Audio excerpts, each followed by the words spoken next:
Hi sis, good morning. For today's video, so ito na. Meron tayong parcel na bagong-bagong dating. Oo, kaya buksan na natin. Yan. So, pinalikod ko para hindi makita yung harap. Yan. So, ito mga kasis, ito yung matte lipstick. Oh, so, ito na yung pangalawa kong order. So, may A na ako nito at ito yung B. So, tignan nyo naman kasi mga kasis, itong matte lipstick na to, napaka-affordable lang yan. At ganito na kagad yung itsura ng ating matte lipstick. So, buksan natin. So, ito yung, ayan.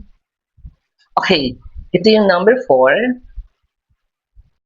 Ito natin. Oh.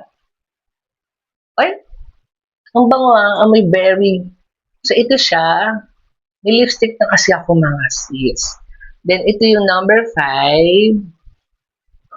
Ayan. Ito yung number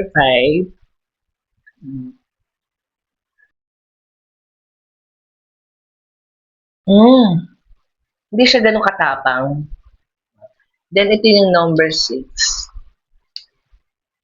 Ayan. Ito.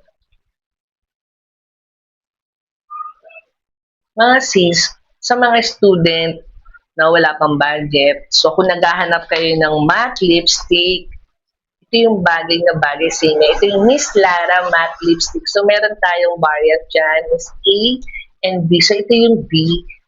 So meron din tayong available na A. Mga sis, napaka-long lasting nitong ating matte lipstick. Oo. So napaka-affordable lang nito. Mga sis, lalo na sa mga student, syempre baon lang, budget lang, di ba? So ito yung bagay sa atin, o itong Miss Lara matte lipstick. Ginawa ko na ito ng link, andyan sa baba. Kaya, check out na.